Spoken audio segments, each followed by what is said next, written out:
चढ़ावा चोरी की एसआईटी जांच से जुड़ी खबर। राम मंदिर ट्रस्ट को सौंपी गई एसआईटी की फाइनल रिपोर्ट। यूपी सरकार के गृह विभाग ने ट्रस्ट को रिपोर्ट सौंपी है। 23 जून को एसआईटी ने सरकार को प्राथमिक रिपोर्ट सौंपी थी। विजय विश्वास पंत की अध्यक्षता में 3 सदस्यीय एसआईटी टीम का गठन किया गया था। टीम ने जांच शुरू की थी। 23 जून को प्राथमिक रिपोर्ट सौंपी गई थी। उसके बाद कई तथ्य सामने आए थे, कई पहलुओं से जांच हो रही थी और अब फाइनल रिपोर्ट सौंपी गई। यूईएम जयपुर एक आदर्श लक्ष्य है। भावी छात्रों के लिए अच्छी नौकरी, भविष्य के लिए तैयार कौशल के साथ अच्छी शिक्षा है। ये बड़ी खबर है।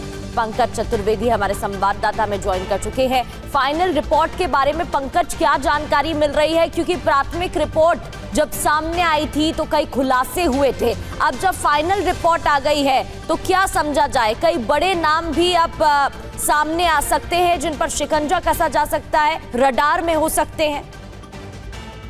प्रगति, देखिए, फाइनल रिपोर्ट जो सरकार को सौंपी गई है, सरकार ने राम मंदिर ट्रस्ट को सौंप दी है, क्योंकि राम मंदिर ट्रस्ट के अनुरोध पे एसआईटी की जांच हुई थी और प्रारंभिक रिपोर्ट के आधार पे 8 लोगों पे एफआईआर दर्ज करके मुकदमा हुआ था, जेल हुए थे।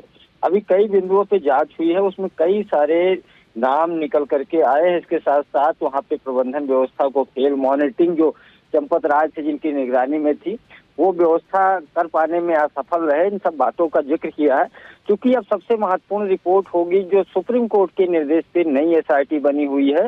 वो एसआईटी पूरी जांच करेगी और सीधे सुप्रीम कोर्ट को रिपोर्ट करेगी, क्योंकि कल सुप्रीम कोर्ट ने कह दिया कि अब जो एसआईटी जांच करेगी वो सीधे सुप्रीम कोर्ट यानी मुझे रिपोर्ट करेगी, और जिनको कोई तथ्य या फंडिंग या फिर वहाँ पे वित्तीय अनियमितता की जो शिकायत है वो तुषार मेहता के ऑफिस में जमा करे, वो एसआईटी को सौंपेंगे।